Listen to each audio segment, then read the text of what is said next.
Muito boa noite, amigos. Boa noite a todos. Prazer estarmos aqui mais uma vez, né? Já envolvidos nessas vibrações natalinas, né? Já é um mês que a gente já vai se sentindo mais sensível, mais amoroso, né? A própria aproximação aí de Jesus da gente, dessa comemoração de Natal. Bom, hoje temos dia aqui importante para a gente. Raquel Crispino, uma das fundadoras aqui da casa, está aqui para fazer o estudo hoje. E a nossa fundadora ali, Tia Alvarina, está ali conosco ali também. Então hoje é um dia muito importante aí para a gente ali, tá? Vamos, como sempre, ler uma página de preparação, né? Vamos abrir do livro Vinha de Luz, Psicografia de Chico Xavier, pelo Speed Emmanuel, para a gente poder se preparar para as lições da noite. A página de número 126, Obediência Construtiva. E assim vos rogo eu, o preso do Senhor, que andeis como é digno da vocação com que fostes chamados. Paulo, em Epístola aos Efésios, capítulo 4, versículo 1. Na leitura do Evangelho, é necessário fixar o pensamento nas lições divinas para que lhes sorvamos o conteúdo de sabedoria. No versículo sob nossa atenção, reparamos em Paulo de Tarso o exemplo da suprema humildade perante os desígnios da providência. Escrevendo aos Efésios, declara-se o apóstolo prisioneiro do Senhor. Aquele homem sábio e vigoroso que se rendera a Jesus incondicionalmente às portas de Damasco, revela à comunidade cristã a sublime qualidade de sua fé. Não se afirma detento dos romanos, nem comenta a situação que resultava da intriga judaica. Não nomeia os algozes, nem se refere às sentinelas que o acompanham de perto. Não examina serviços prestados, não relaciona lamentações, compreendendo que permanece a serviço do Cristo e cônscio dos deveres sagrados que lhe competem, dá-se por prisioneiro da ordem celestial e continua tranquilamente a própria missão. Simples frase demonstra-lhe a elevada concepção de obediência. Anotando-lhe a nobre atitude, conviria lembrar a nossa necessidade de conferir primazia à vontade de Jesus em nossas experiências. Quando predominarem nos quadros da evolução terrestre os discípulos que se sentem administradores do Senhor, operários do Senhor e cooperadores do Senhor, a Terra alcançará expressiva posição no seio das esferas. Imitando exemplos de Paulo, sejamos fiéis servidores do Cristo em toda parte. Somente assim abandonaremos a caverna da impulsividade primitiva, colocando-nos a caminho do mundo melhor. Vamos orar então, amigos. Jesus amigo, aqui estamos. Nós, os teus servos, na busca da tua paz que tu nos deixaste, como caminho, uma caça ao tesouro, onde precisamos trilhar pela estrada da vida e onde ao final encontraremos a tua paz. Por isso te rogamos nesse momento, Senhor, ampara-nos em nossas dificuldades, em nossas imperfeições, dá-nos ouvidos de ouvir, para podermos refletir nas lições da noite, apreendendo-as e colocando-as em prática em nossas vidas.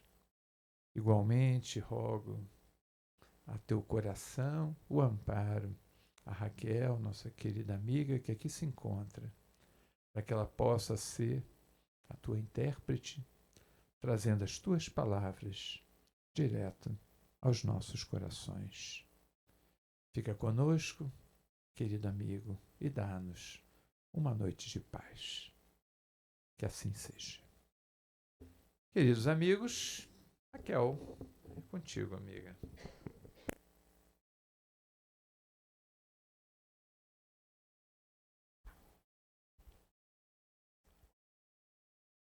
Bom, companheiros, boa noite a todos. Que a paz de Jesus permaneça conosco, hoje e sempre. No mês de dezembro, a Casa Espírita costuma dedicar a temática das reuniões com os temas livres à temática de Jesus. E nós aqui temos a grande oportunidade de todos os anos, nos últimos 30 e tantos anos, de fazer a jornada de estudos espíritas em Teresópolis, hoje Momentos com Jesus, MCJ, em que a gente escolhe uma passagem evangélica e estuda o curso do dia. A ideia desse encontro começou lá muitos anos atrás e objetivava pegar algumas passagens evangélicas difíceis de serem interpretadas e aprofundar a interpretação. E de lá para cá, muitos temas foram vistos. E alguns temas são mais caros ao meu coração, né? Alguns temas eu gosto especialmente. Gosto muito da família de Betânia, adoro estudar Lázaro, Maria e Marta, acho maravilhoso o tema, que foi repetido há pouco tempo. Adoro o Pedro, fantástico. Adoro estudar o Judas. Eu voltaria a Judas o tempo todo, assim.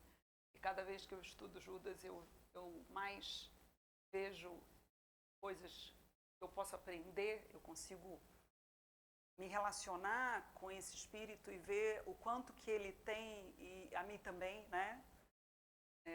Parêntese, muito recentemente, há uns 6 meses, num grupo de estudos que eu participo com o Ramon Pedrosa, a gente fez um estudo de Judas. E aí, quando terminou, eu falei, gente, olha que interessante, né? Eu entendi que eu tinha alguma coisa muito séria com Judas, que é querer dar o ritmo da vida ao invés de respeitar o ritmo da vida.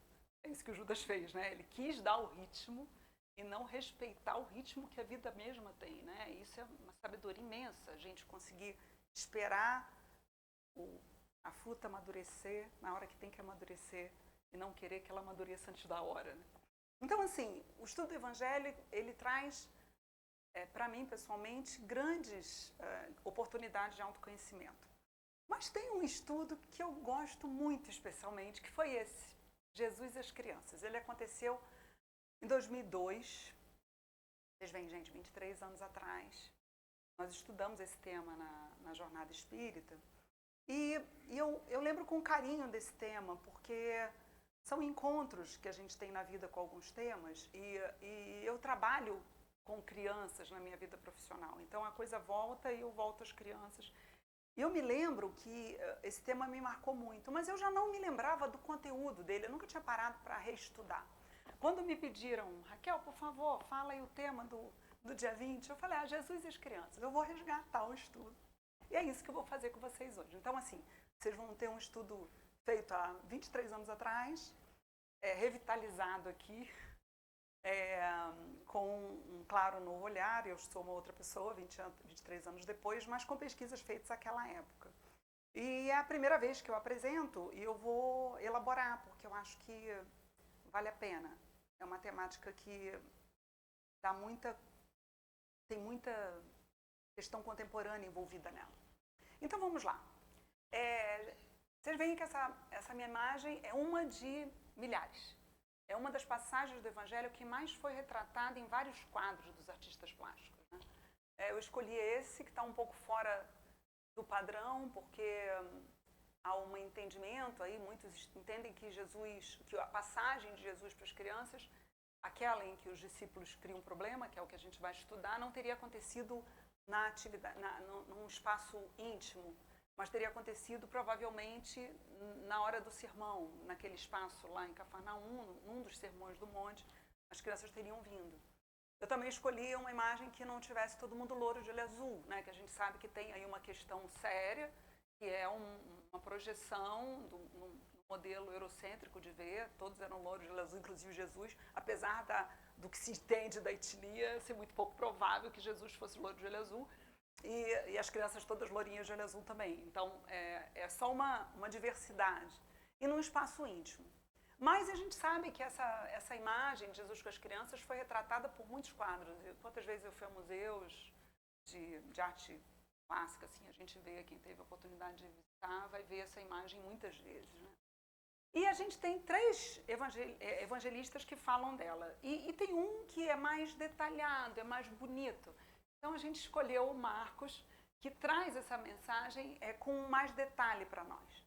E ele fala o seguinte: apresentaram-lhe então algumas crianças, a fim de que ele as tocasse. Eu coloquei em negrito alguns trechos que a gente voltará para explicar.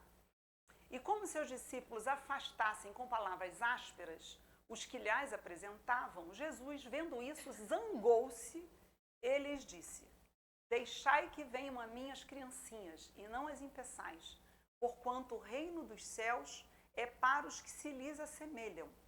Digo-vos em verdade que aquele que não receber o reino de Deus como uma criança, nele não entrará. E depois de as abraçar, abençoou-as, impondo-lhes as mãos. Então, Marcos descreve essa passagem e o que se fala, o que se diz é que a gente não tem muita certeza em que momento ela aconteceu. Ela é retratada nos evangelistas, a gente não sabe se foi no início, se foi no meio, se foi no final dos 3 anos, onde aconteceu, mas existem aí algumas conjecturas que se faz, né? Então eu vou passar para vocês algumas ideias dos estudiosos sobre a passagem. Então ela não está contextualizada no tempo, nem no espaço, ela poderia estar em qualquer ponto da linha do tempo, em qualquer lugar, não há uma referência do evangelho, isso aconteceu em tal lugar. Pastorino, Carlos Torres Pastorino, quando ele estuda essa passagem na Sabedoria do Evangelho, que é uma coleção em que ele estuda vários livros dos evangelhos e interpreta, todos conhecem Carlos Torres Pastorino por causa do livrinho Minutos de Sabedoria, né? Temos a impressão de que a chegada das crianças, acompanhadas das mães, avós, tias, veio interromper os ensinos que eram dados aos discípulos. Daí a impaciência e o gesto, aliado à voz, para impedir a aproximação barulhenta e irrequieta das crianças. Porque se fosse um momento normal, que Jesus estivesse ali brincando, almoçando, fazendo qualquer coisa, eles não teriam impedido. Então, provavelmente, segundo Pastorino, teria acontecido no momento que ele estava dando ensinamento. Um outro autor, chamado Pronzato, no livro Evangelhos que Incomodam, ele faz uma descrição que eu vou ler para a gente tentar se situar naquele momento. A cena inspirou um exército de artistas de todas as categorias que a imortalizaram em milhares de quadros. O episódio, porém, foi legado à imortalidade mais do que pelos pincéis, alguns responsáveis por telas açucaradas, pela pena de Marcos, o único dos evangelistas que dele soube conservar os traços mais significativos, o arremate de rara delicadeza. Sem dúvida alguma, deve ter sido uma cena cheia de movimento. Marcos certamente ouviu a narração do ocorrido da boca de Pedro, provavelmente um principal responsável pela indignação do Cristo. Então isso já é uma ilação, porque o Pedro é que se metia, ele que fazia coisas assim, meio sem pensar, foi um dos melhores alunos de Jesus, porque como ele se expunha muito, Jesus sempre ensinava muito a Pedro. Então, aqui, uma conjectura de que Marcos teria ouvido de Pedro, talvez. Os discípulos e Pedro, à frente de todos, preocupavam-se com a disciplina do auditório. Aquela invasão de crianças, com toda certeza acompanhadas de mães e avós, provocava uma desordem. O que quer essa criançada? A pregação do reino de Deus está fora do seu alcance. Não só não compreendem nada, como por serem irrequietas e barulhentas, impedem os outros de ouvirem a palavra de Jesus. Por isso que fiquem bem longe daqui. É nesse momento que a indignação de Jesus aparece. Jesus fica seriamente aborrecido com os apóstolos. Seriamente aborrecido, quer dizer, é assim que aparece. Então vamos lá fazer o miudinho, né? Dividir um pouco para tentar entender. Apresentaram-lhe então algumas crianças a fim de que ele as tocasse. O que significa isso naquele contexto dos judeus? O Pastorino fala que a bênção era um hábito do Oriente, lá do outro lado do mundo. É muito comum a bênção. Aqui no Brasil a gente tem, Deus te abençoe, meu filho, né? Bença pai, bença mãe. Mas aqui é menos grave do que lá é muito sério. As bênçãos eram muito comuns entre os israelitas, por parte dos mais velhos, para augurar um futuro dos mais moços. O Antigo Testamento traz vários exemplos dessas bênçãos. Então, a gente tem vários exemplos no Antigo Testamento dessas bênçãos. Então, as mães, as mulheres, levaram as crianças para serem abençoadas por Jesus. Elas estavam diante do Mestre, elas sabiam a importância, né? E aquela bênção seria para elas importante para o futuro dessas crianças. E como os discípulos as afastassem com palavras ásperas, sempre uma visão humana dificultando o crescimento. Brodmann, que é um dos estudiosos do Evangelho, fala que os discípulos se consideravam guardiães da dignidade e do tempo de Jesus. Bem da nossa inferioridade, né? Eles achavam que ali eles tinham de cuidar daquele tempo, né? E sim, por isso eles se sentiram no direito de impedir que as crianças chegassem. Jesus, vendo isso, zangou-se. Olha a expressão usada aqui na tradução de Marcos. Alguns autores falam que ele indignou-se. Brodmann diz que é a única vez que se usa essa expressão, Jesus ficou indignado. Quer dizer, foi alguma coisa bem séria. Jesus mostrou a sua contrariedade de maneira muito assertiva. É isso que a gente entende.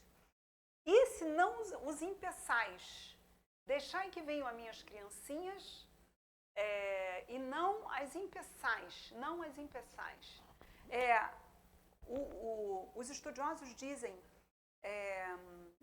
não sejam obstáculos, discípulos, não dificultem. Dá uma ideia de que a ida das crianças a Jesus é natural e espontânea. Como é um movimento natural, vocês estão impedindo o que é natural.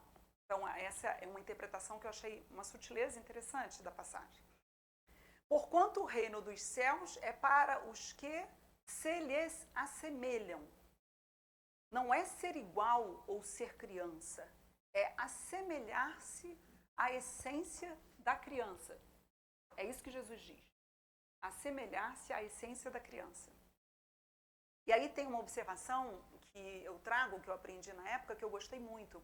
Algumas vezes, a gente vai ver aqui duas bem-aventuranças ligadas a esse tema. Bem-aventurados os mansos, porque herdarão a terra. Então, as bem-aventuranças, geralmente, Jesus, quando conjugava o verbo, ele conjugava no futuro. Faz isso agora, porque vai acontecer isso. Nesse caso aqui não é, e a gente vai ver uma bem-aventurança que também não é, que a gente relaciona a esse caso. Digo-vos em verdade, porquanto o reino dos céus é para os que se lhe assemelham. Ele usa um verbo no presente. O estado da essência infantil é o estado do reino dos céus. Olha que curioso. Não é uma sutileza, é uma forma de interpretar que traz aí uma profundidade nesse olhar. Digo-vos em verdade que aquele que não receber o reino dos céus como uma criança, nele não entrará. Olha que jogo de palavras. Quem não receber, não entrará. Mas o reino dos céus, ele é entregue? A gente que entra? É um jogo de palavras curioso. Então, o acesso ao reino fica na dependência da acolhida que dermos a esse reino que vem a nós. A acolhida certa consiste em recebê-lo como uma criança. Como uma criança. Essa passagem é ligada também aos pobres de espírito, a gente vai ver. E depois de as abraçar. O Berto Holden diz que a única vez que no Evangelho há uma citação de Jesus ter abraçado alguém. Eu acredito que ele tenha abraçado muito na vida. Jesus era amoroso, né? Ele deve ter feito isso, devia ser uma prática comum. Mas há uma referência explícita do Evangelho nesse caso. Seguindo, duas bem-aventuranças que são, para nós, ligadas a essa temática e a gente vai trazer para vocês. A primeira são os pobres em espírito, que ambas estão no Evangelho segundo o Espiritismo. 6 e 7, ou 7 e 8, são os capítulos do Evangelho. Bem-aventurados os pobres em espírito, pois deles é o reino dos céus, e bem-aventurados os puros de coração, pois verão a Deus. Deles, olha, é curioso, porque a maioria das bem-aventuranças fala o verbo para frente. Adenauer Novaes fala que Jesus, ao afirmar que os pensamentos partem do coração, pretendia colocar que as emoções é que geram pensamentos e não o contrário. Olha que interessante. Pobres de espírito são os humildes, puros de coração seria um conceito mais complexo. A gente vai trazer aqui, que foi o estudo que foi feito na época no GED. Mas essa referência me pareceu muito interessante, porque a gente tende a fazer uma separação, nós que somos do Ocidente, entre o logos e o patos, né? O logos e o patos, né? O coração é uma coisa e a cabeça é outra. E a gente briga, a cabeça briga com o coração, com as emoções, para controlar as emoções. E as emoções brigam com a cabeça porque elas querem controlar. Então, a gente aqui no Ocidente, isso é bem estudo de filosofia, né? A gente dividiu entre logos e patos como se elas fossem opositoras, né? E é curioso você imaginar puros de coração, né? E eu achei curiosa a ideia de que os pensamentos vêm das emoções e não o contrário. Essa ideia de que, na realidade, nós sentimos, é no sentimento que está a nossa realidade espiritual, e a partir do que nós sentimos, que o que está na realidade espiritual, os nossos pensamentos nos ocorrem. Pensamentos que a gente acolhe, a gente alimenta, ou a gente não alimenta. Então, imagina a nossa briga entre o que a gente sente e o que a gente faz. E a pureza do coração seria o não predomínio dos instintos, nem tampouco da razão, mas sim a afirmação de um aspecto emocional como essencial para a evolução do espírito. E a gente traz aí o pensamento do Berto Holden, que é um estudioso, para quem não conhece, não é espírita, foi padre, foi pastor evangélico, depois largou as duas linhas religiosas, se tornou um livre pensador, e entre os livros dele eu encontrei uma explícita admiração, consignação de uma admiração aos espíritas, porque ele dizia assim, é interessante a doutrina espírita, porque ela fala da caridade, isso me agrada muito. Ele dizendo, ele era um pensador e escreveu muita coisa, traduziu o Bhagavad Gita, traduziu um monte de livros, estudou as filosofias orientais, etc. Mas ele tem uma grande parte da literatura, ele estuda o Evangelho. E aí a gente trouxe um trechinho aqui, ele estuda o Sermão na Montanha também. Então ele fala dos pobres de espírito. Pobre de espírito seria quem se libertou dos bens materiais, fora dele, bens fora, e possui o reino dos céus. Porque o seu reino já não é deste mundo, ele já possui o reino dos céus. Como ele está despreendido dos bens materiais, ele tem uma humildade estrutural, ele já está naquela condição. E os puros do coração? Aquele que se libertou não só dos objetos externos, mas também do sujeito interno, que ele chama de pequeno ego físico e mental. Os puros veem o Deus imanente dentro de si mesmos e não o transcendente. O pobre do espírito é diferente dos puros do coração. O puro do coração seria um passo a mais além dos pobres de espírito. É isso que o Holden faz para a gente. E ele faz esse quadro que a gente na época estudou, lá em 2002. No primeiro movimento seria pobre de espírito, que seria o cultivo da humildade, como Kardec fala no Evangelho segundo o Espiritismo. Deles é o reino dos céus, pois já são humildes e por isso já vivem o reino dos céus. E o segundo movimento seria o espírito conseguir um pouco mais, que seria chegar a esse estado da pureza do coração, destituídos do egoísmo, que seriam os altruístas, porque verão a Deus, se libertam do ego e vêm além dos limites desse ego. Veem a Deus, é uma coisa um pouco mais séria, né? Conseguir ver está liberado do ego. É curioso essa gradação que o Holden faz. Não há uma ideia de que seja certo ou errado o raciocínio dele. É só curioso porque ele, na hora que ele analisa, a gente vê nuances entre as duas bem-aventuranças de Jesus. Mas o fato é que Jesus, quando fala das crianças, ele fala de uma plenitude. Ele fala que esse estado de plenitude é um estado de quem se assemelha às crianças. E o Evangelho de Jesus lembra o tempo todo a humanidade, todos os dias, quais as qualidades que a gente não deve perder. Então agora a gente vai fazer um exercício a partir dos estudos de muitos amigos espirituais encarnados e desencarnados sobre quais são as características das crianças que a gente perde quando a gente cresce. E o que a gente deve pensar em cultivar para se assemelhar às crianças. Então vamos lá, ver algumas. A Joana de Ângeles, ela fala que as crianças são um exemplo natural de uma verdadeira alegria. Então, existem alegrias não verdadeiras, gente? Segundo a Joana, sim. Né? A verdadeira alegria é das crianças. E elas têm duas qualidades especiais. Elas têm a inocência e elas têm a liberdade. E aí eu me lembro da liberdade de uma outra passagem evangélica, quando a gente estuda a personalidade do Pedro, em que o Augusto Cury, que tem livros sobre o evangelho muito interessantes também, ele faz uma comparação quando Jesus é preso e vai levar a cruz até o Calvário, e Pedro nega Jesus. E Augusto Cury escreve assim, quem estava preso e quem estava livre, né? O que é estar preso, né? E o que é estar livre? Quem é que estava na prisão? Era Jesus ou era Pedro que estava na prisão e Jesus estava livre, apesar de estar aparentemente preso? Né? O que era estar livre? E a Joana fala dessa característica da liberdade das circunstâncias. Eu ainda vou fazer um estudo aqui na Casa Espírita, que eu não consegui ainda pensar, porque ele é muito difícil, sobre os arrastamentos de Kardec. Kardec tem um texto que fala dos arrastamentos. A gente está numa época que a gente estuda o patriarcado, a gente estuda o feminismo, a gente estuda o machismo, a gente estuda as violências e a gente pensa o que esse contexto tão difícil nos arrasta sem a gente nem perceber? O que a gente reproduz de um desequilíbrio social que a gente nem percebe? E Kardec falava desses arrastamentos, né? Mas a impressão que eu tenho aqui, sem fugir do assunto, é que a Joana está falando de uma liberdade. É como se a criança ainda não tivesse contaminada com essas coisas sociais que nos arrastam, né?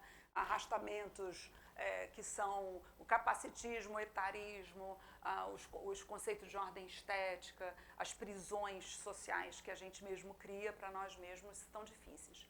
Ela fala ainda da espontaneidade, da felicidade com coisas simples, da alegria de viver e da disposição para crescer. Olha que interessante as características que a Joana de Ângeles destaca das crianças. A gente perde isso quando a gente fica adulto. A gente perde, né? Então, assim, seguindo, Pastorino, ele fala que as crianças têm uma naturalidade, uma humildade normais. Ela confia e ama sem distinção nem exigência. Elas têm humildade, têm um amor incondicional, elas conseguem perdoar com mais facilidade do que os adultos. Elas têm uma ânsia de saber, a perseverança, a inocência, a simplicidade e a docilidade. Olha que interessante as características que o Pastorino traz para nós. Seguimos. Simonetti. O Simonetti fala, a criança tem uma surpreendente religiosidade. Kardec também diz isso no final da Gênese, quando ele fala da geração nova, que ele fala que essa geração nova de espíritos que reencarnantes tem uma religiosidade inata. Independentemente se a família tem religião ou não, a criança tem uma religiosidade própria. Esses espíritos que reencarnam já estão assim. Um outro autor, que foi esse estudado que a gente já referiu, singela simplicidade, confiança sem restrições, total abandono, quer dizer, confiança, né? se deixa levar pelo adulto com tranquilidade, ímpeto generoso. E nós adultos, quem somos? Carregados de complicação? Somos carregados de complicação? De pretensões? De restrições mentais? Olha quantas, né? De compromissos declarados, cheios de compromissos, sei lá com que, né, que a gente arruma. De preconceitos, né? Kai Barchutel, o que ele nos fala sobre as crianças? Sabem que não sabem. Ah, que maravilha, né? Sei que nada sei, né? A grande saída de tudo, né? Sabem que não sabem. Se esforçam por saber. Que também não é saber que nada sei, mas eles se esforçam por saber. Não tem opinião preconcebida e não tem preconceito, como a Jaqueline falou. O preconceito é adquirido. A Dalva Silva Souza, que nós vamos trazê-la aqui mais uma vez agora nessa noite, fala da inocência, da candura, simplicidade, pureza. E ela fala que a criança tem duas características básicas: a capacidade de assimilar o conhecimento e a capacidade de idealizar um mundo melhor. A gente mantém isso? A neurociência diz que não. Se a gente mantivesse a capacidade cerebral de uma criança de 1 ano de idade, todos nós seríamos grandes gênios da humanidade. A gente não tem. Porque entre 0 e 3 anos, que é a primeiríssima infância, a primeira infância é 0 a 6, primeiríssima 0 a 3, primeiro ano é o ano que é a grande chave da vida. Naquele primeiro ano, nosso cérebro é genial. Genial. Ele capta tudo, tudo, tudo. Pena dos pais que, por ignorância, acham que o filho não percebe tudo. Ele entende tudo, ele não consegue falar, mas ele entende tudo que se diz. Tudo que acontece, o filho capta, porque o cérebro é muito potente. A gente vai perdendo essa capacidade cerebral com o tempo. Isso neurociência explica. Mas isso aqui é muito bonito, né? Capacidade de idealizar um mundo melhor. As crianças fazem isso. Então, o que a gente fez? A gente pegou todas essas qualidades que essas pessoas nos ensinaram e tentamos dividir um pouco. Isso foi da minha cabeça, tá, gente? Eu vou melhorar essa palestra. Vocês são meio cobaia. Eu faço aqui a primeira vez, depois eu vou melhorar. Aqui, faço os meus experimentos aqui. Qualidades relacionais. Eu tentei pegar todas as qualidades e colocar sinceridade, inocência, ausência de malícia, ausência de segundas intenções, autenticidade, confiança sem restrições, o amor sem distinção nem exigência, incondicional, facilidade do perdão, ímpeto generoso, ausência de preconceito que é adquirido. Juntei ali nas relacionais. Tem as qualidades como aprendiz. A criança é um aprendiz da vida, né? Ela tem forte tendência exploratória, ela tem humildade, sabe que nada sabe. Ela tem a ânsia de saber, ela tem a perseverança e a capacidade de assimilar conhecimento. E as outras qualidades que eu não consegui encaixar nenhuma na outra, mas quem sabe a gente consiga junto pensar, que seria espontaneidade, felicidade com coisas simples, alegria de viver, disposição para crescer, naturalidade, liberdade, simplicidade, docilidade, surpreendente religiosidade, capacidade de idealizar um mundo melhor. Então tentei pegar todas as características das referências que os amigos, os professores nos deram, espíritas, e coloquei aí numa divisão de quais seriam essas características que a gente deveria manter para se assemelhar às crianças e seguir o conselho de Jesus. Qual o objetivo dessa inocência infantil? Aí vamos ao nosso Allan Kardec. Despertar a atenção e o carinho dos adultos e tornar o reencarnante brando e acessível aos conselhos dos pais. Isso é o que diz Allan Kardec. Revista Espírita, não vou ler tudo, só lembrar, a gente estudou isso no GET na ocasião, uma família de monstros, é essa a expressão que se usa, a história de uma camponesa nos arredores de Luther, que tinha 4 filhos com deficiências muito graves. E aí, a certa altura, os espíritos falam para Kardec, por isso Deus permitiu, assim, falando aqui, ela se envaideceu da beleza física de seus filhos, né? Olha como é grave o que nós falamos para os nossos filhos. Se a gente tem um filho muito bonito, nasce bonito o nosso filho. Se a gente enfatiza essa beleza física o tempo todo, o que vai acontecer com essa criança? Ela vai se identificar, ela vai construir a identidade subjetiva dela com base nesse parâmetro, que a gente valorizou muito. É lindo, porque já basta a sociedade, uma criança linda sofre isso mesmo, porque todo mundo vai dizer, mas é linda, é linda, é linda. Mas se os pais só valorizarem isso e falarem da beleza física o tempo todo, a criança acaba achando isso. Aí, se for uma criança falando hoje das nossas não liberdades, dos nossos arrastamentos, se for uma mulher que na infância era muito bonita, na adolescência muito bonita, que os pais falavam para ela que ela era muito bonita o tempo todo, aí ela vai lá e envelhece. E aqueles padrões de beleza não estão mais. O que vai acontecer com esse espírito? Pode ser que esses pais não estejam mais para dizer, filha, você continua bonita. Se ela confunde a identidade dela e o valor dela com essa beleza, o que vai acontecer? Pois é, esse espírito que reencarnou mãe de 4 crianças que não tinham, estavam o oposto dos padrões estéticos da época e que estavam com muitas deficiências graves, ela tinha esse olhar, à custa das mães menos favorecidas. Mostrava-os com orgulho os próprios filhos, porque aos seus olhos a beleza do corpo valia mais do que a beleza da alma. Assim, neles desenvolveu vícios que lhes retardaram o avanço, em vez de desenvolverem as qualidades do coração. Por isso, Deus permitiu que, em sua existência atual, só tivesse filhos disformes para que a ternura materna a ajudasse a vencer sua repugnância pelos infelizes. Olha a expressão que os espíritos usam. Então, olha a ternura materna, a reencarnação e a oportunidade que a mãe teve, nesse caso, de rever o que ela havia feito. Mas há exemplos mais na literatura espírita da nossa responsabilidade pelas crianças, né? Porque na educação das crianças, talvez nós sejamos agentes a não permitir que aquelas características permaneçam. Porque o modelo de Jesus não é que a gente continue mantendo algumas características da criança? Será que nós não podemos ser o agente que acaba tirando essas características da criança? André Luiz fala, Entre a Terra e o Céu, que existe um envenenamento do leite materno. Literatura de André Luiz, olha que sério. Casais que brigam projetam raios magnéticos de natureza mortal sobre os filhinhos tenros, arruinando-lhes a saúde. Pode levar à morte se forem bebês pequenos. Se forem crianças maiores e os pais brigarem muito, não fiquem achando que isso passa ileso. A criança tem, na sensibilidade dela do perispírito, a impregnação dos fluidos difíceis desses pais.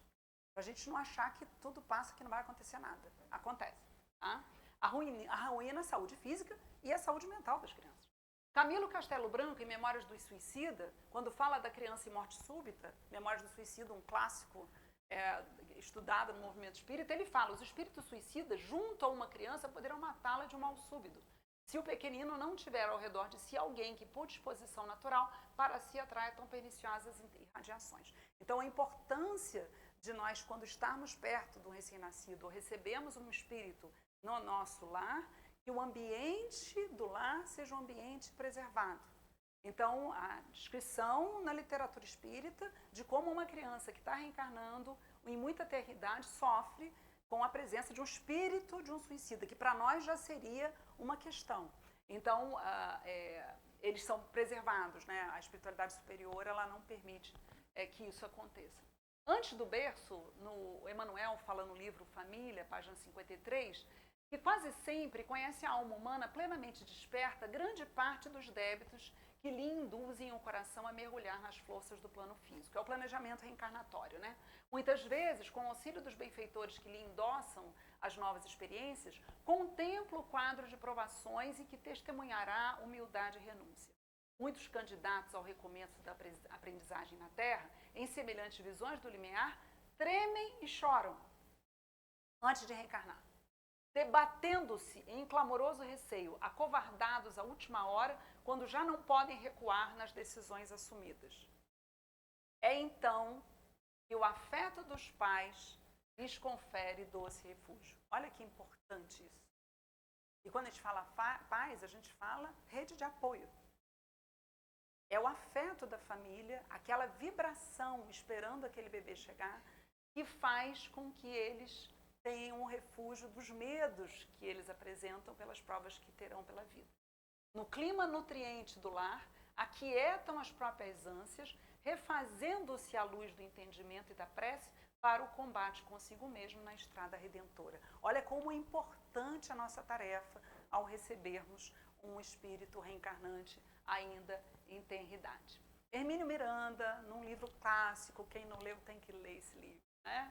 Nossos filhos são espíritos, muito importante, ele fala pra gente, seja qual for a grandeza ou a experiência ou a maturidade do espírito que vem renascer junto de nós, precisará sempre de apoio nos períodos em que está promovendo necessários ajustes com o novo corpo que recebeu dos pais para viver na Terra. O ser humano tem uma longa infância, a maior de todos os animais. Não é à toa que isso acontece.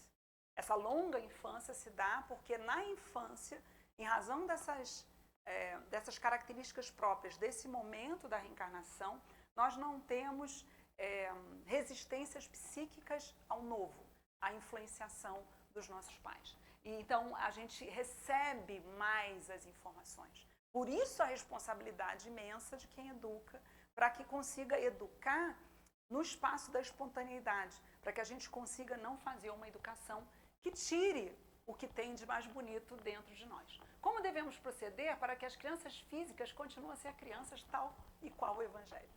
Olha a pergunta. Como é que a gente consegue, como educadores, como pais, como influenciadores das crianças, fazer com que elas não percam aquilo que Jesus disse que elas deveriam manter? Aquele rol todo de qualidades que a gente viu que elas têm. Então vamos lá. Amália Domingos Soler fala o seguinte: não aumenteis com vosso método de educação os sofrimentos da existência. Concedei a vossos filhos essa liberdade moderada que harmoniza o trabalho e o recreio. Olha que interessante. A gente tem um amigo muito querido, que já está no plano espiritual, que era nosso companheiro aqui da Casa Espírita, o Iozan. O Iozan falava assim, Raquel, lá em casa eu falava com os meus filhos, vocês pensam que estão numa democracia livre? A gente está numa ditadura branda. Aqui eu que mando. Ele brincava, né? Uma ditadura branda no sentido, eu que mando, eu e sua mãe, vocês não podem fazer o que vocês querem. Aí eu me lembrei dele agora. É uma liberdade moderada, mas é necessária a liberdade. A liberdade a gente já viu que é uma característica inata da criança. A criança é livre, né? Ela é espontânea. E a gente não deve cercear isso. Heloísa Pires, no livro Educação Espírita, fala: é difícil educar com eficiência porque vamos ter de colocar novos condicionamentos sobre os que já existem. E aí, olha que interessante, eu encontrei no meio da pesquisa do GET uma entrevista do Divaldo Pereira Franco. E ele, a resposta dele é muito incrível. E eu resolvi trazer para vocês, né? O problema dos pais que usam o chicote da doutrina espírita para educar os filhos. O êxodo dos jovens quando chegam à idade de decidir se vão continuar espíritas ou não. Como ficam os filhos de espíritas que não quiserem seguir a doutrina espírita? Aí vem a resposta do Divaldo Pereira Franco. Tudo o que é imposto provoca uma reação que corresponde à ação, passando a ser de efeito negativo. Se a pessoa é espírita e põe a filosofia espírita como base da família, mas não se revelam os pais coerentes, os filhos passarão a obedecê-los, mas detestarão o instrumento de que eles se utilizam para manter a ordem. Quando chegam à adolescência, à idade da razão, consideram que aquela mensagem foi um motivo de aflição durante a infância e a formação de sua personalidade. Ao invés, então, de amar o ensinamento que lhes deveria abrandar os sentimentos, detestam-no. Na idade do discernimento, com efeito, abandonam qualquer ideia doutrinária. A melhor maneira de realizar a atividade da evangelização espírita infanto-juvenil, no lar como fora dele, é através de uma atitude de cortesia, de simpatia, usando a mesma afabilidade com que se apresenta a doutrina aos filhos dos amigos, convivendo de maneira correspondente para que eles não vejam como instrumento de flagício, conforme eram as regras do passado contra os quais, no tempo próprio, muitos nos rebelamos. Não devemos utilizar instrumentos afligentes em qualquer hipótese. Em qualquer hipótese. A expressão que o Divaldo fala, instrumentos afligentes. Quando essa entrevista foi dada, não se falava da Lei Bernardo. A Lei Bernardo é aquela lei que torna crime a agressão física dos filhos. Não se falava na lei do Henri Borel, que faz todo um sistema estatal de proteção às crianças vítimas. Aqui já se falava, instrumentos afligentes. Eu tenho certeza que nessa sala, porque na minha geração isso aconteceu, eu tive a felicidade de nascer numa família em que nunca apanhei fisicamente, mas eu tenho certeza que aqui nessa sala muita gente apanhou. O mais fisicamente, o mais grave é que essa agressão física às crianças diminui a autoestima, abate, passa para elas uma ideia de que é possível, sim, submeter o corpo de uma outra pessoa, naturaliza. Isso é muito grave. Isso é muito grave. Então, você vê o Divaldo já falando aqui. Não deveremos utilizar instrumentos afligentes em qualquer hipótese. A mensagem espírita é poema de luz, de amor. Teremos, pois, que encontrar a metodologia para apresentá-la de forma simpática àqueles que ainda não têm capacidade de entendê-la, especialmente no período infanto-juvenil. Com isso, um conselho do Divaldo Franco diante da pergunta. Porque senão a gente pega a doutrina espírita, porque a gente tem medos, e usa a doutrina espírita ao nosso modo, achando ali argumentos para poder exercer uma autoridade que a gente sabe que a autoridade verdadeira é a autoridade moral, né? É a ascendência moral. A gente já está caminhando para encerrar, e aí a gente tem aqui alguns minutos para trazer o ensinamento da Dalva. A Dalva Silva Souza é uma querida companheira que eu tive a felicidade de conhecer bastante. Ela foi presidente da Federação Espírita do Espírito Santo, ainda mora lá. Eu a encontrei há um ano atrás, 2 anos. Eu a encontrei no Rita de Cássia, que é uma casa espírita que eu frequento perto da minha casa, ali no Leblon. E a gente tem ido lá, eu e o Rodrigo, de vez em quando, tem algumas tarefas lá. E a Dalva, ela é educadora, e esse livro foi um livro que muito se falou na época, e eu lembro que eu li o livro, e realmente o livro é uma preciosidade. Se chama Os Caminhos do Amor. E ela diz que a educação tem 2 direções. E ela fala da necessidade de analisar as bases filosóficas do processo educacional. Na realidade, ela está falando de um processo que para mim é muito caro, que é você voltar a agir, quando você age de uma forma, não importa em que área da vida, você tentar entender Quais são os valores que te inspiraram aquela ação, né? Por que você está agindo desse jeito e não daquele ou daquele? O que tem dentro de você, que valores você cultiva que te direcionam para um lado e não para o outro? E essa pergunta é mais importante que a resposta, mas saber perguntar o que me inspira, por que eu faço assim e eu não faço desse jeito? O que é que tem dentro de mim que me leva para esse caminho e me leva para o outro? Então, eu acho que é isso que a Dalva fala. Por que a educação é de um jeito e não é do outro? O que tem dentro de nós que nos faz educar para que os nossos filhos percam as características das crianças a que Jesus se referiu naquela passagem? O que a gente faz? O educando, e ela fala que a educação não é neutra, nada é neutro, né, gente? Na realidade, a gente o tempo todo se posiciona a partir de determinado grupo de valores e princípios que regem a nossa vida, mesmo que a gente nem preste atenção neles, mas eles existem e estão ali. O educando é uma individualidade que possui potencialidades a serem desenvolvidas. Devemos oferecer estímulos para manifestar a sua espontaneidade, a sua criatividade e o seu espírito crítico. Eu tive a oportunidade de voltar a estudar alguns anos atrás. E fui fazer o mestrado, né? Terminei a faculdade há 30 anos atrás e voltei a estudar para fazer o mestrado. Terminei o mestrado. E lá no mestrado, na pós-graduação, eles falaram assim, mas é teoria crítica, Raquel, teoria crítica. Eu ficava, o que é teoria crítica? É isso que você estudou na faculdade de Direito? Não é isso. Você tem que entender por que a lei é assim.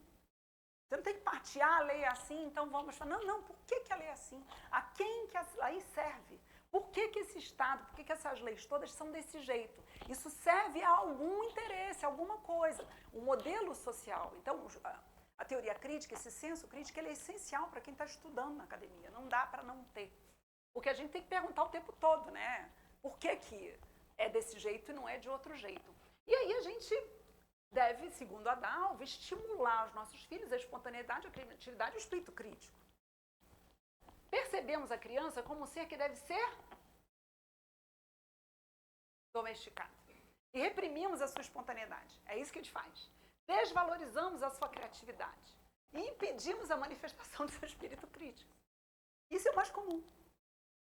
As 3 características lá que a gente viu nas crianças, a gente, na educação, o nosso modelo de educação, ele acaba, né? Depois a Líria conversa sobre isso para eu aprender melhor, eu melhorar essa palestra aqui. É isso que a gente faz. Condicionamos a criança o que se considera melhor para ela. Quem considera? Eu.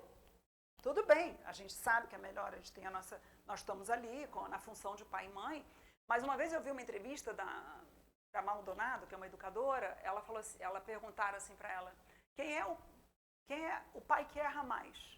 O pai que acha que não erra, né? Que não se pergunta. O pai que tem muita certeza. Quem é que mais erra na educação dos filhos? Aquele que tem mais certeza. Porque na hora de se educar, a gente está vendo ali a Luísa com a barriguinha dela, você vai sempre perguntar, será que é isso mesmo? Aí você vai conferir com teu pai, com a tua mãe, com a tua amiga, vai ler um monte de livro. Será que eu estou certa? Quanto mais você dúvida tiver, mais chance de você ter de errar pouco. Porque errar você vai, todo mundo erra, né? A gente erra direto, mas você erra menos, porque aqueles que têm muita certeza erram mais, né? Então a gente tende a domesticar, utilizando, olha, os condicionamentos, castigos e prêmios. Castigos e prêmios. E a gente acha isso bonito, acha legal. Vou premiar e vou castigar. Olha que coisa. Adulação e chantagem afetiva. Exatamente como se faz com o animal que se quer domesticar. E aí cria para a criança um dilema psicológico, segundo a Dalva. Olha que loucura que ela fala. Ou ela faz o que os pais determinam, a criança, enfraquece-se e se desorganiza psicologicamente, acabando por perder a confiança em si mesma. Ou ela enfrenta os pais para atender ao seu mundo interior, suscita o antagonismo de quem detém poderes sobre ela, podendo ser dominada a partir daí por um sentimento de rejeição ou de culpa, dependendo da atitude dos pais. Quer dizer, ela fica sem saída. Ou ela faz o que os pais querem, nesse condicionamento, né, de prêmio, de castigo, e ela se despersonaliza, perde a espontaneidade, não se expõe, e aí depois os pais ficam assim, na adolescência, quem é meu filho? Ele não era assim. Amigo, você não deixou ele ser espontâneo para você saber quem ele era. Você está surpreendido? Tudo bem que na adolescência tem todo um fenômeno que faz tudo ficar muito diferente, inclusive o espírito toma pé da sua encarnação, algumas características aparecem, tudo a gente sabe. Mas o fato é que tem ali uma questão da nossa educação que precisa ser objeto da nossa reflexão coletiva. Ninguém tem que sair daqui culpado porque errou na mão, não. Eu também sou mãe de 2 adultas, fico me questionando, errei, condicionei, prêmio, castigo, o que eu fiz, né? É aquela história, a gente tenta acertar. Mas isso é um conhecimento coletivo, é uma reflexão coletiva de como nós estamos trabalhando para o processo da educação. Então, o dilema psicológico da criança é gravíssimo quando se desrespeitam essas 3 características, que estão entre aquelas de que Jesus falou, lembra? A espontaneidade, a criatividade e o espírito crítico. E aí, a Dalva traz no livro o Jung. Vocês devem ter ouvido falar do Jung, eu posso trazer ele aqui com tranquilidade, porque a Joana de Ângeles, nossa mentora espiritual, que escreveu essa série psicológica pela mediunidade do Divaldo Pereira Franco, fala do Jung um monte de vezes na sua literatura. Então, assim, tem muita coisa bem interessante no Jung. Eu gosto muito quando a Joana fala dele. E a Dalva, ela traz a metáfora do Jung e ela explica pra gente, sob a ótica da doutrina espírita, essa metáfora. Então, vamos lá. O inconsciente, frase do Jung, o inconsciente é como a terra do jardim da qual brota a consciência. A consciência se desenvolve a partir de certos começos e não surge logo como algo de completo e acabado. É na criança que se dá o desenvolvimento da consciência. Vamos tentar entender a metáfora. Se eu pegar isso literalmente, isso é anti-espírita, porque a gente sabe que a consciência, a lei de Deus, está escrita na consciência, dentro de nós espíritos, o tempo todo, desde que nós fomos criados, não é isso? Mas a gente está falando aqui de uma outra dimensão do que é consciente e inconsciente, a gente vai entender. E aí a Dalva nos explica, a doutrina espírita nos ajuda a compreender de maneira admirável a metáfora do Jung. Vamos lá. A terra do jardim seria o inconsciente. Há uma extensa bagagem de conhecimentos e experiências e, além disso, sua ligação com os pais antecede o nascimento. Há histórias já vividas, boas ou mais, gerando causas para sentimentos e emoções do presente. Isso a gente sabe. Às vezes a gente sente coisas, a gente vibra de uma determinada forma, determinados fatos despertam em nós uma emoção que pode parecer inadequada e exagerada. Provavelmente, a gente, nesses momentos, faz uma associação inconsciente com o nosso passado e traz uma emoção de algum trauma do passado, e aí a gente sente aquele troço muito grande e não sabe de onde vem. Provavelmente, deve ser uma repercussão de trás. Então, há histórias entre pais e filhos. Qual é a conclusão da Dalva? Assim como a terra fornece recursos para que a planta possa brotar, o inconsciente fornece o material básico para a formação da personalidade. Está nessa terra, nesse passado, nessa história que a criança traz. E a gente tem tipos de terreno diferentes. A gente lembra da parábola do semeador até, né? Poderá ser fértil, semiárido, totalmente árido, simbolizando aí o grau evolutivo do espírito encarnado, que pode ser um espírito evoluído, de condições medianas ou ainda inferior. Qual é a tarefa do jardineiro? Uma planta dependerá somente do terreno para ser bonita e saudável? O que ele tem que fazer? Vai precisar da mão do jardineiro. O trabalho do jardineiro deverá incluir ainda o conhecimento do terreno. Ele tem que conhecer a terra. E a noção de como realizar um eficiente trabalho de adubação, se ele estiver em condições precárias. Mas para ele conhecer a terra, ele tem que fazer o quê? Se ele não tiver isso, não é possível ele diagnosticar que terra é essa, porque ele não se conhece. Então a Dalva ela traz, o único capaz de levar o conhecimento ao outro é aquele que se conhece a si mesmo. Você não consegue entender a natureza do terreno se você não fez uma viagem para dentro de você, se você não parou para entender um pouquinho da subjetividade humana. Então você não consegue diagnosticar. Se você não consegue perceber, você não consegue entender que ali tem um mundo. A Joana de Ângeles tem uma outra metáfora, essa do Jung, mas tem uma da metáfora da Joana que ela fala o seguinte: imaginemos uma rolha boiando no oceano, uma rolha de cortiça. A rolha é o consciente. O oceano é o inconsciente. É um negócio de dar um nó na cabeça. Essa metáfora é da Joana de Ângeles. Porque nós somos espíritos milenares. Então imagina o tanto de coisa que está lá guardada nesse oceano inconsciente. Né? Então é preciso entender a existência da subjetividade.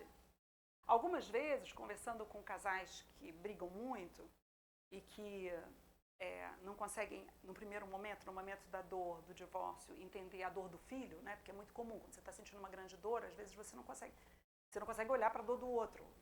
Natural, compreensível, mas gravíssimo. A gente costuma usar essa expressão. Vocês acham que a criança está alimentada, está indo para a escola, está brincando e está rindo? E que ela não está sentindo isso tudo que está acontecendo. André Luiz já disse que a criança sente tudo. Está lá, a gente falou aqui agora. Então, fica a impressão de que ela é como um animalzinho, e eu estou fazendo uma comparação errada, porque os animais percebem o ambiente espiritual da casa também. Então, eles acham que está quentinho, está limpinho, está alimentadinho, está ótimo. Não é assim. A criança é uma esponja que absorve toda a subjetividade, o ambiente espiritual da casa, tudo que acontece com os pais o tempo todo. Sendo que o cérebro deles é muito melhor que o nosso. Então, capta muito mais do que a gente pode imaginar. É muito sério imaginar que a gente nega a existência da subjetividade, das emoções. A gente nega isso. Porque a gente nega o auto-olhar, como a gente nega o próprio auto-olhar, como é que a gente vai fazer um diagnóstico da Terra? Essa Terra tão importante na visão do Jung, na interpretação que a Dalva traz para a gente nessa metáfora. Não é boa essa metáfora? Gente, isso tudo estudo que eu fiz em 2002. Resgatei isso tudo agora, eu vou reler isso tudo, vou estudar tudo, porque ele é bom, né? Eu que trabalho com crianças, ele é bem bom, eu gosto. Vou até olhar a origem, porque eu vi a metáfora no livro da Dalva, mas eu não vi na origem, né? Eu vou atrás do texto do Jung para entender melhor. E aí, para a gente caminhar para encerrar, eu vou trazer um texto que eu também achei lá da nossa pesquisa, que na época a gente achou de um espírito que se diz André Luiz, não sei dizer se é o André Luiz que a gente conhece, também a gente não pode dizer que André Luiz seja um nome que só seja de um espírito, né? E de uma médium que eu também não conheço, mas que na época chegou para a gente esse material, isso chegou na equipe de estudo, e no GET a gente tem esse hábito de olhar os materiais todos, né? Ler tudo, de todas as fontes. E esse me pareceu muito curioso e poético, para a gente resgatar um pouco o que a gente falou no início da nossa reflexão da noite sobre Jesus. É uma prece em 3 partes, em que uma pessoa pede a Deus, pede a Jesus para continuar sendo criança.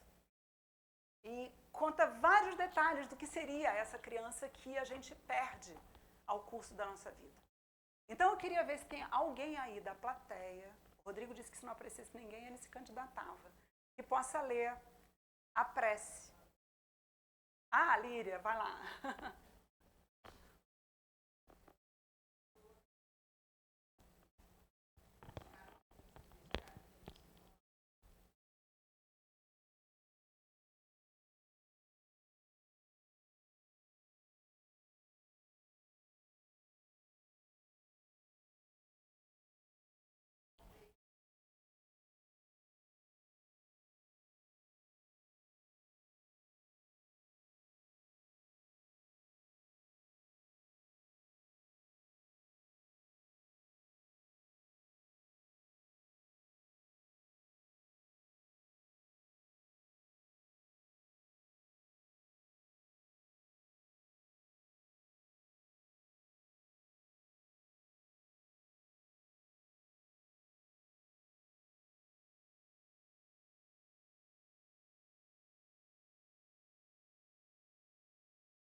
Bonita a prece, não é?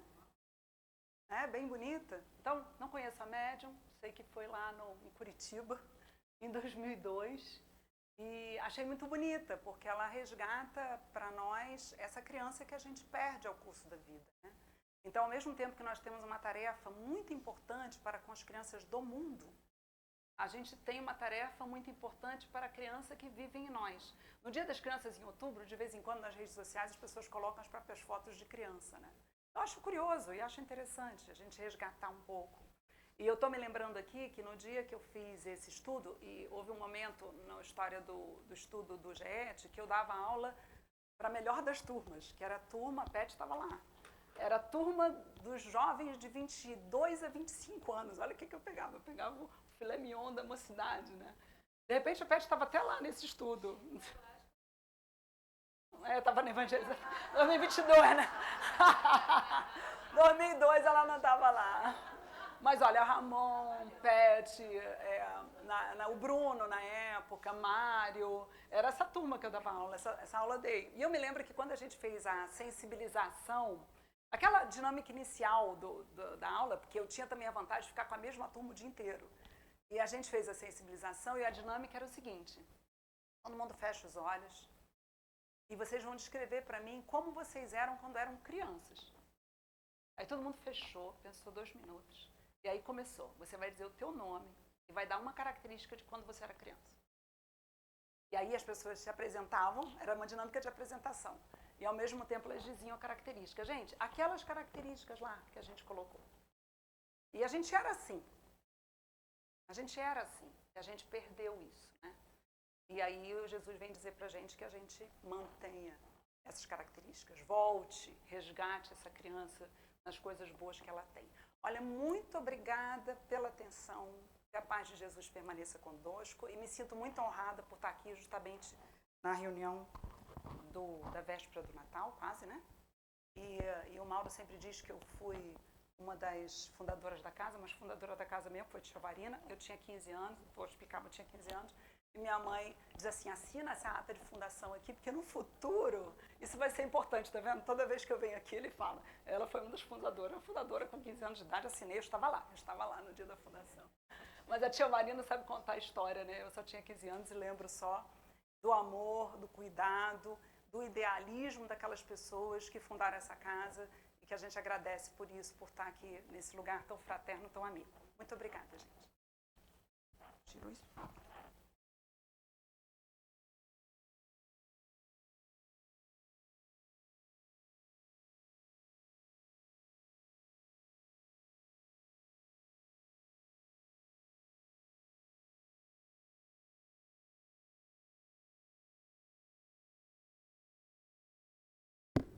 Ok, tá bom. Ok, Raquel, obrigado. Olha que eu tenho as atas, viu, Raquel? Não esquece isso, eu tenho as atas. Não, me lembro.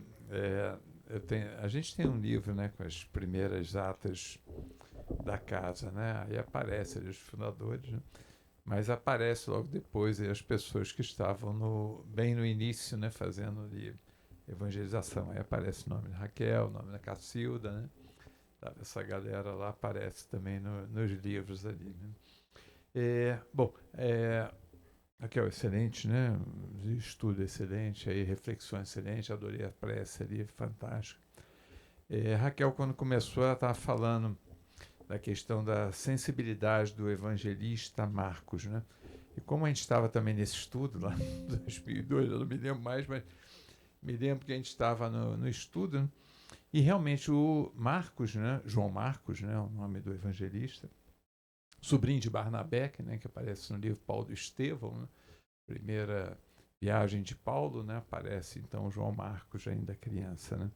E Marcos acaba escrevendo o Evangelho porque Pedro não falava o grego, né? O grego começava então a subir naquela época e Pedro só falava aramaico.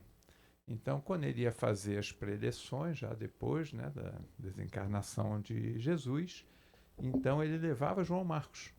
E Marcos, então, era o tradutor de Pedro. Então, imagina, todas as pregações de Pedro que Pedro fez fez através da boca de João Marcos, para ele poder, o grego já crescia naquela época, né? Foi a língua que acabou dominando, né? O aramaico desapareceu, e acabou ficando o grego, né? Que o comércio já crescia. Então, João Marcos acaba escrevendo então o Evangelho por causa de Pedro. Mas tem uma passagem no Evangelho de João Marcos muito interessante, que no horto de Getsemane, né, quando Jesus então é preso, né, tá à noite, e aparece uma passagem então que o guarda se aproxima de uma criança e puxa a manta dessa criança, e a criança foge nua na noite, né?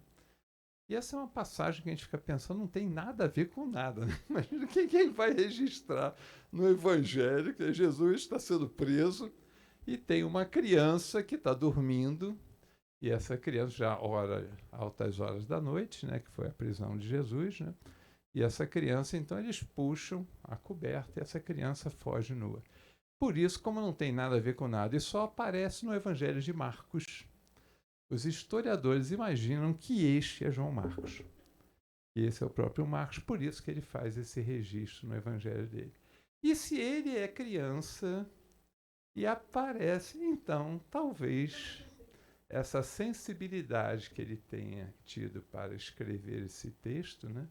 Pode ser, isso que eu estava pensando quando a Raquel estava falando,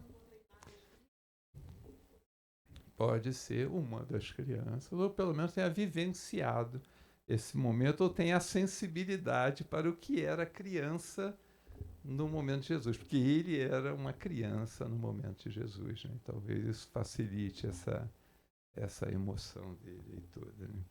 Amigos, vamos então, mas só que eu me lembrei, o estudo a gente acaba participando aí do estudo de alguma forma. Marcinha passou aqui os avisos, né? Um deles é com relação à prece, né, de Natal, que a gente costuma fazer, né? Nós vamos fazer, então, no dia 24 de dezembro, às 20 horas, é uma quarta-feira, né? Na verdade, vamos fazer uma mini palestra, né? O Edson Wilson que vai fazer o estudo, e depois, então, ele faz a prece de Natal, né? Hoje até conversávamos na diretoria também, que no dia 25, né? Dia 25 mesmo, que é, na verdade, a quinta-feira, né? Também na nossa palestra, né? O Antônio, né? Que vai fazer o estudo, né, Antônio? E aí nós vamos também aproveitar para comemorar o Natal. E no dia 31 de dezembro, na outra quarta-feira, às 20 horas, né, faremos também a mesma questão dessa mini palestra, né? Eu vou estar aqui fazendo o estudo, se Deus quiser, e depois, então, a prece de Ano Novo, né? Então, aqueles que puderem participar, são 2 dias que, em geral, temos muita dificuldade, né? Uma correria danada na nossa vida, né? Mas aqueles que puderem vir, será um prazer, estaremos aqui, né? Com relação à cantina, né, avisar que a partir dessa quarta agora, né, então tanto no dia 24, no dia 27, sábado, no dia 31, nós não teremos então a cantina funcionando, né?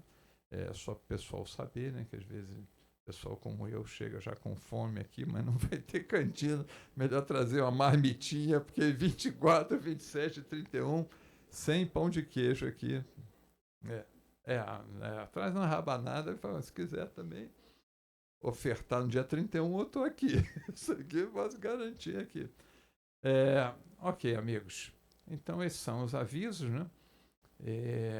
Alguém nos visita hoje pela primeira vez? Aproveitando. Como vai? Então, deixa eu ver. Aqui, primeiro, como é que é seu nome, por favor? Daniel, né? Tudo bom, Daniel? Seja muito bem-vindo aí, espero que tenha gostado. E buscando qualquer informação também será um prazer para a gente. E o seu nome? Márcio, né? Como é? A gente ficou até lá fora um pouquinho também conversando, né, Márcio? Prazer enorme te receber aí, Márcio. Seja muito bem-vindo aí, tá? Mas, sim, com os amigos ali eu já falei, Jorge e Márcia, não é?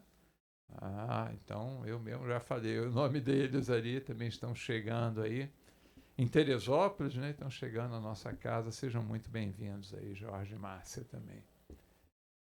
Mais alguém? Então tá. Então, amigos, todos aí querendo também mais informações da casa, é sempre um prazer para nós poder informar. Mas se quiser uma informação mais histórica, aqui tem a Raquel aqui.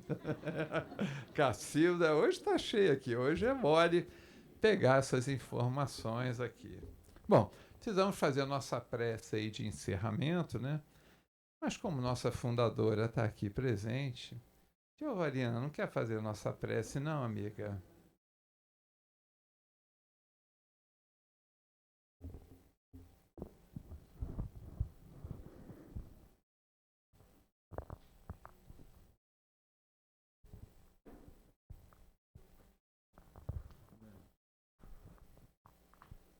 Teríamos um jeito. Fica no... Senta aqui, tia. Fica aqui de frente.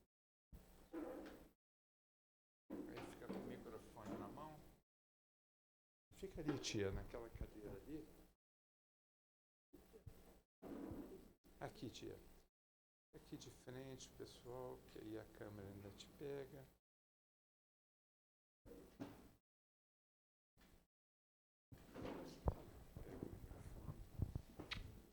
Boa noite a todos. Vamos então levar os nossos pensamentos a Jesus, o aniversariante deste mês, e a quem vamos render as nossas homenagens pela vinda tão gloriosa desse personagem que marcou os séculos.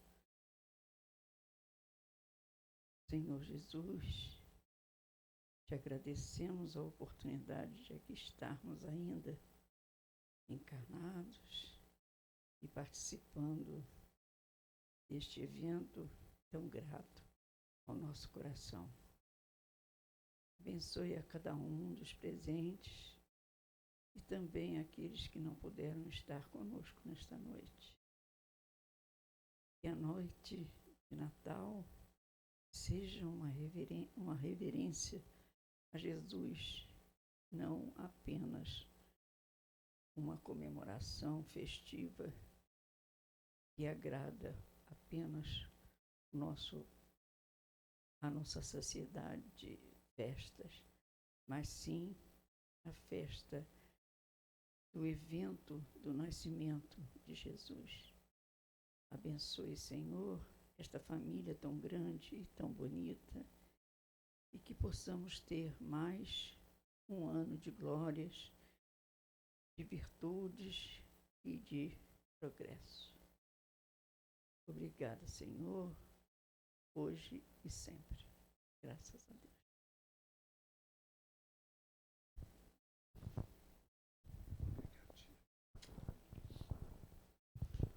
Então, amigos, vamos passar para o trabalho de passe. Aqueles que desejarem tomar o passe, aguardem então que nós chamaremos ali, tá?